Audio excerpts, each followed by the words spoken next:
예수님은 십자가에 처형당해서 죽었습니다. 한 군인은 사망 확인을 위해서 예수님이 옆구리에 창으로 찔렀습니다. 아리마대 사람 요셉은 이 시체, 예수의 시체를 인수했고, 장례 용품을 가져온 니고데모와 또 이 아리마대 사람 요셉은 유대인의 장례법대로 새로운 무덤에 예수의 시신을 안장했습니다. 마태의 증언에 의하면 죽인 자들은 시체 탈취로 인한 혼란이 두려워서 시신이 없어져서 유대의 종교 지도자들은 그것이 두려워서 빌라도는 무덤 돌문을 봉인하고 경비를 세워두기까지 했었습니다. 하루가 지나고 또 이틀이 지나고 3일째 되는 아침이 되었습니다. 여인들이 무덤을 찾았는데 돌문이 옮겨졌습니다. 시신을 감쌌던 세마포와 머리를 감쌌던 수건만 제각기 제 위치가 아닌 따로 있을 뿐 무덤은 아큐파이 되지 않고 비어 있었습니다. 그리고 그 무덤 근처에서 부활하신 예수님은 이 여인들을 만나 주셨습니다. 얼마나 놀랍고 감동이었겠습니까? 사랑하는 사람을 비참하게 죽는 모습을 목격했던 그 여인들은 전혀 예상하지 못하고 기대하지 못했던 주님의 다시 살아나신 놀라운 이 만남을 이 여인들은 체험하게 되었습니다. 그 놀라운 벅찬 감동을 오늘 여러분들 모두가 주님의 이 부활의 생명의 소식을 누리게 되시기를 주의 이름으로 간절히 축원합니다. 반면에 이 예수를 죽였던 대제사장들은 얼마나 뒤집혔겠습니까? 최고회의를 소집했습니다. 그리고 경비병을 매수했고 그들은 제자들이 시신을 탈취했다고, 제자들이 이걸 시신을 가져갔다고 이야기를 날조했습니다. 권력의 힘으로 한 사람을 죽일 수는 있었지만 이 날조된 이야기는 누구에게도 정설로 믿어지지 않았습니다. 이때부터 두 이야기가 시작이 되었습니다. 하나는 예수가 다시 살아났다, 예수가 다시 부활했다라고 믿고 체험했던 사람들의 이야기가 있고, 당시 권력을 가지고 돈으로 사람을 매수하기까지 했고 없는 이야기까지도 만들어 날조할 수 있었던 막강한 힘을 가지고 있었던 사람들이 만든 믿는 이야기, 시신이 탈취되었다. 이 두 가지 이야기가 시작이 됩니다. 하지만 지금 오늘날 전 세계 이 날조된 이야기를 믿고 정설로 받아들인 사람 누가 있습니까? 물론 이 세상엔 예수의 부활을 믿지 않는 사람들 많이 있습니다. 하지만 이 예수 부활 이래로 수없는 사람, 수십억의 많은 사람들이 예수 부활 생명을 믿고 의지하면서 이 이야기를 자신의 삶의 부활의 이야기로 영접하고 받아들였습니다.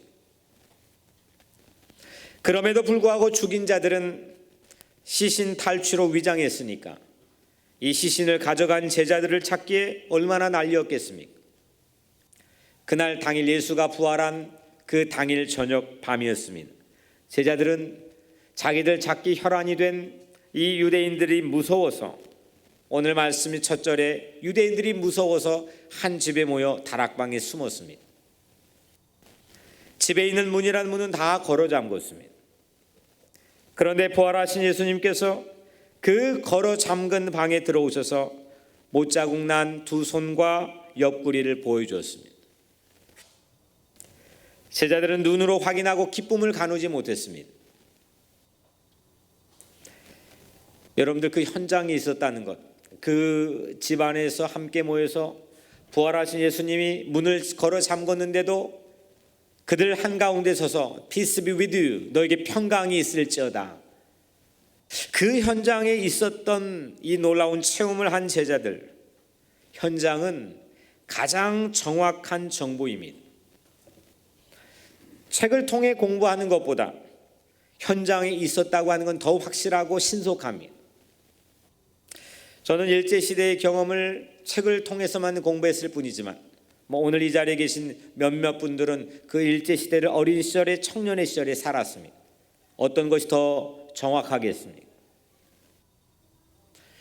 그런데 그날 그 예수님 부활하신 저녁밤 그 집안의 현장에 있었던 11명의 제자 중에 도마가 그 현장에 없었습니다. 나중에 제자들에게 소식을 들었던 이 도마는 못자국 나는 그곳에 그 구멍에 내 손을 넣어보지 않고서는 나는 도무지 믿을 수 없다고 이야기합니다. 그로부터 8일이 지났습니다. 8일 동안 빈 무덤의 이 미스테리는 이 제자들에게는 예수 부활을 체험하고 만난 제자들에게는 얼마나 흥분되고 얼마나 가슴 떨리는 순간이 8일이었겠습니까? 그런데 마찬가지로 이 빈 무덤의 미스테리는 유대 종교 지도자들과 당국을 더 미치광이처럼 만들었을 겁니다. 제자들은 다시 8일이 지난 그날 다시 방에 모였습니다. 그때는 도마도 함께 있었습니다. 문들이 닫혔는데 부활하신 예수님께서 역시 또 나타나셔서 도마에게 이번에는 말씀합니다. 네 손가락을 이리 내밀어 내 손을 보고 네 손을 내밀어 내 옆구리에 넣어보라. 그래야 믿음 없는 자가 되지 말고 믿는 자가 되라. 못자국이 난 구멍 난 곳에 손가락을 넣었습니다. 구멍에 그 흔적에 손가락을 넣었습니다. 보기는 했지만 8일 전에 보기는 했지만 예수 부활을 체험하는 많은 다양한 사람들을 성경에 소개하고 있지만 그 구멍 난 곳에 손가락을 넣은 사람은 유일한 이 도마입니다.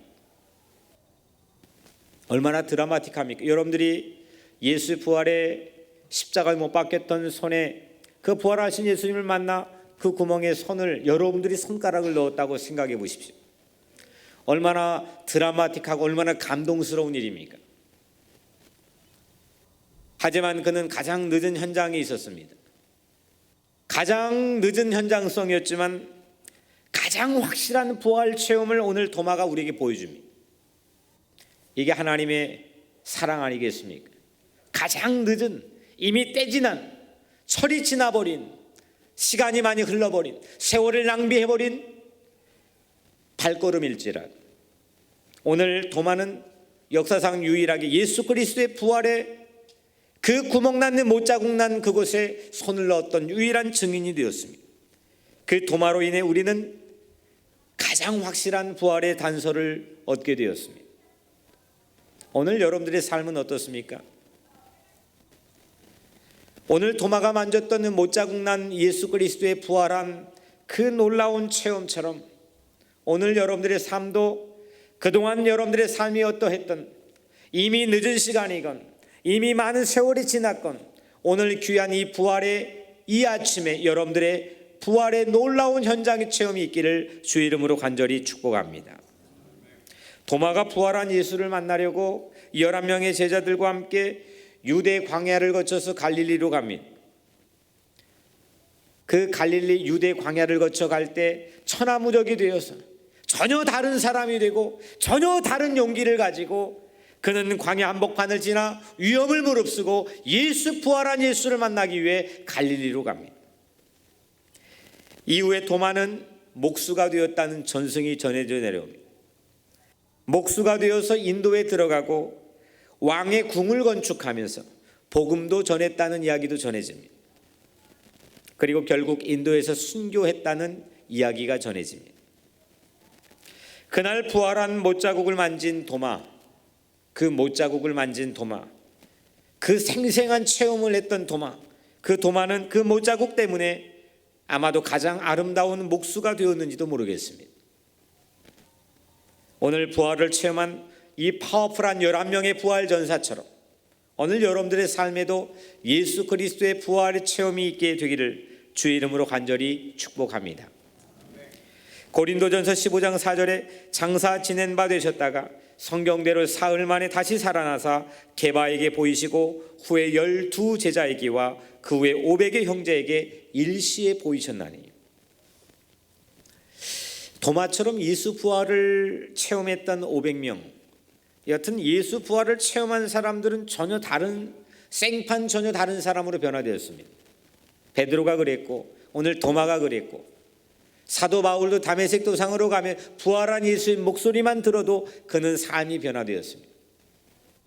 이렇게 부활을 체험한 다양한 얼굴들이 있는데 오늘 이 고린도전서 15장에 500명의 형제들이 예수의 부활을 체험하고 목격했다고 전해옵니다. 그 500명이 누구였을까? 한 사람도 예수 부활만 체험하고 진실로 그 부활이 내 삶을 믿음으로 워킹하게 되면 전혀 다른 놀라운 에너지 삶을 보여줬는데, 결국 이 500명이 움직여서 오늘 이 땅에 있는 많은 교회들에게 예수 그리스도의 부활의 복음을 오늘 우리에게까지 전해준 것인데, 이 500명 한 사람 한 사람이 과연 누구였을까? 그 얼굴들이 궁금했습니다. 그리고 우리의 사랑하는 성도들이 그 500명처럼 예수 그리스도의 부활의 체험을 오늘 이 아침에 하고, 오늘 그냥 교회 이렇게 따라 부활절 아침 지낸 다음 똑같은 월요일 아침 맞는 것이 아니라 사망의 음침한 골짜기를 다니고 사망의 우겨쌈을 당해도 전혀 다른 내일을 맞이할 수 있는 오늘 부활 체험이 오늘 여러분들에 있게 되기를 주의 이름으로 간절히 축원합니다. 예수 부활 역사적 사건으로 내가 믿고 생각하는 건 누구나 할 수 있습니다. 그 선포하는 건 누구나 할 수 있습니다. 하지만 나의 부활로, 내게 임한 부활로, 나와 함께 워킹하고 동행하는 예수 그리스도의 부활로 살아내는 것은 그렇게 많은 사람들이 하고 있는 것 같지는 않습니다. 여러분들은 어떻습니까? 여러분들은 오늘 정말 예수 그리스도의 부활을 내 인생의 삶 가운데 그 부활을 살아내고 있습니까? 우리도 어떻게 도마처럼 예수 그리스도의 부활의 못자국에 손을 넣고 만질 수 있을까요? 하나님께서 부활의 못자국 난 곳으로 말씀을 준비하며 기도하는 중에 대성장학재단이라는 선물을 주셨습니다.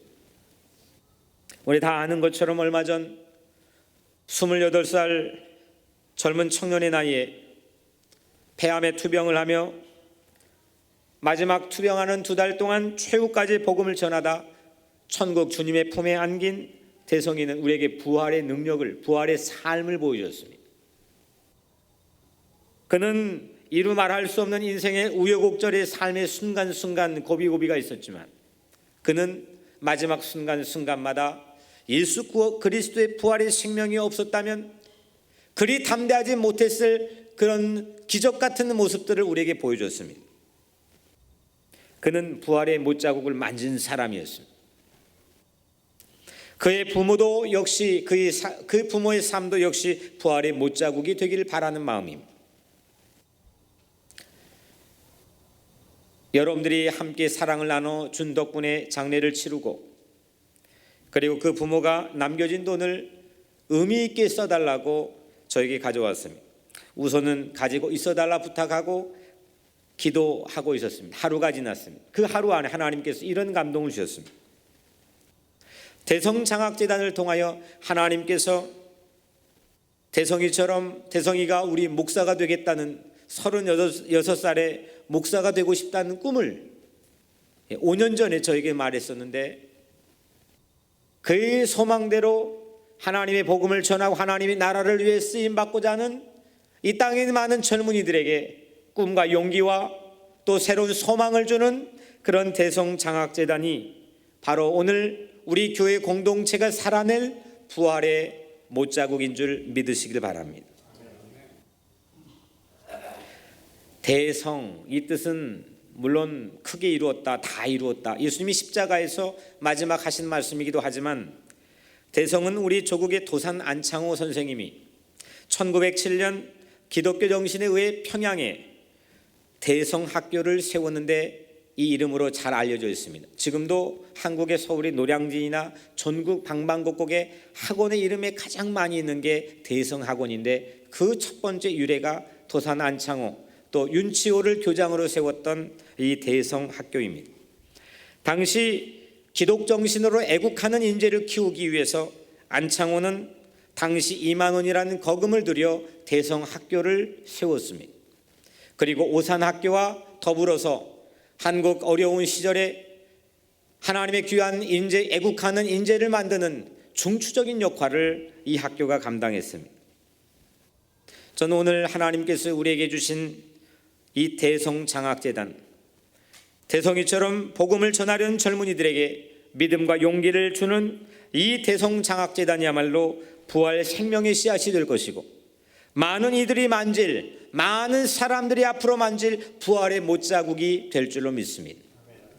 저는 어렸을 때 이 신학교를 다닐 때 한 번도 빠짐없이 가장 마지막에 학비를 냈습니다. 뭐 그럴 만한 형편이 되지 못했습니다. 그런데 지금도 제 아내와 제가 잊지 못하는 한 분이 김계성 전도사님입니다. 서울의 저 구석 외진 곳에 가난한 쪽방에 80 이상의 노구를 이끌고 평생 사역을 하시다가 살고 계신 분이었습니다. 근데 그 김계성 분이 장학재단을 혼자 만들었습니다. 자기는 못 먹고 안 먹고 또 안 쓰고 안 입고, 그래서 장학금을 신학생이나 또 젊은 하나님의 귀한 일꾼에게 제공해 주었습니다. 얼마나 아꼈냐면은 뭐 흰 봉투가 얼마 되지도 않잖아요. 근데 그 흰 봉투를 아끼기 위해서 늘 갈 때마다 신문지로 봉투를 만들어서 저희에게 장학금을 줬습니다. 그 장학금으로 저희는 공부를 했습니다. 그리고 오늘 이 자리에 서서 여러분들에게 목회하고 있습니다. 그분이 없었다면 아마 신학이 중단됐을지도 모릅니다. 영국에 공부할 때 한 소식을 받았습니다. 그분이 돌아가셨습니다. 전국에서 그분의 장례식에 참여한, 그분의 장학금을 받았던 수없는 목회자들, 수없는 사람들이 몰려들었는데 1000여 명에 넘는 목회자들이 몰려들었습니다. 저도 한 학기에 50만 원씩 그 받아서 학비를 냈고 공부를 했는데 1000명이 넘는 사람들에게 그 아무 힘없어 보이고 정말 쪽방에 정말 가난해 보이는 그 할머니가 수없는 사람들에게 생명의 씨앗을 심었습니다. 저는 오늘 우리에게 주신 이 대성장학재단, 이 부활의 못자국이 하나님의 이 동일한 역사를 우리 교회를 통해 이룩해 주실 줄로 믿습니다. 우리 아는 것처럼 외람된 말씀이지만 그 부모도, 우리 대성이 부모도 가난합니다. 여러분들이 도운 돈, 거기에서 남겨진 모든 걸 가지고 와서 귀한 곳에 써달라 했습니다. 거기에 덧붙여 5,000불을 대성장학재단 시드머니로 오늘 하나님께 예물을 드렸습니다. 이것은 가난한 과부의 랩돈, 2랩돈입니다. 주님은 이를 받아주실 것이고, 이 2랩돈을 통해 사망 권세를 이기는 부활, 우리로 하여금 살게 할 줄로 믿습니다. 부활은 누구나 말합니다. 뭐 오래 믿은 사람일수록 부활 모르는 사람이 없습니다. 부활을 믿고 부활을 찬양합니다. 하지만 부활을 살아내지 못합니다. 오늘 이건 하나의 길에 불과합니다. 여러분들의 인생의 많은 다양한 길에 죽어가는 여러분들의 인생의 모든 삶의 생각과 멀쩡해 보이고 가려져 있지만, 가면을 쓰고 있지만 내면의 죄와 상처와 아픔으로 구멍이 막혀 있고 죽어가는 여러분들의 모든 삶에 부활의 놀라운 예수의 생명이 임하여서 부활을 살게 될 줄로 믿습니다. 부활을 살아내십시오. 부활을 체험하시고 부활을 나누시길 바랍니다. 오늘 이 2랩돈을 통해 시작된 사망 권세 이기는 이 부활의 대성장학재단을 통하여 하나님께서는 놀라운 축복을 그 김계성 장학재단처럼, 안창호의 대성학교처럼 오늘 우리 교회를 통해 시작하게 해주실 줄로 믿습니다. 그래서 우리 교회 당회는 아름다운 결정을 했습니다. 우선 임시로 의무적인 조직도 보드 멤버도 만들고 또 꿈을 가지고 기도를 시작했습니다. 오늘 여러분들의 삶에 주님께서 도전하시길 원합니다. 어떻게 내가 예수 부활, 2000년 전의 예수 부활을 오늘 내 삶에 살아낼 수 있을까요? 남북은, 우리 조국이 남북이 70여 년째 분단되어 있습니다. 점점 다음 세대들은 이를 무심하게 바라보고 있습니다. 그 분단된 조국을 위해, 평화와 통일을 위해 애쓰고 기도하는 귀한 부활의 역사들이 우리 교회를 통해 기도의 짐들이 있기를 바랍니다. 세계 방방곡곡에 테러와 폭력으로 얼룩져 있습니다. 공동체와 가정마다 갈등과 불신으로 신음하고 있습니다. 여러분들이 선 땅마다 희망이 싹트고 다시 기회가 주어지고 여러분들의 삶을 통해 하나님의 놀라운 부활의 생명이 꽃을 피는 그런 놀라운 역사가 있게 될 줄로 믿습니다. 사랑하는 성도 여러분, 못자국으로 구멍난 예수의 손과 옆구리는 씻을 수 없는 상처와 아픔이었습니다. 어떻게 이걸 감내하겠습니까? 그 어머니 마리아는, 그 형제는, 그를 따라다녔던 제자들은 그 이루 말할 수 없는 슬픔을 어떻게 감내하겠습니까? 그것이 바로 못자국 난 구멍이었습니다. 그런데 다시 살아나신 예수님은 그 못자국 난 구멍으로 한 사람 도마를 전혀 다른 사람으로 능력 있게 변화시켰고 2000년 동안 수없는 인생을 그 못자국 난 구멍을 통해 구원했습니다. 여러분들의 상처난 구멍이 있습니까? 여러분들의 가정에도 그런 구멍이 있습니까? 그것이 바로 부활 예수가 십자가의 사랑으로 함께 서 있는 자리인 줄 믿습니다. 부활을 체험해 새 생명으로 능력 있게 살아가는 부활의 전사들이 되시기를 주의 이름으로 간절히 축원합니다.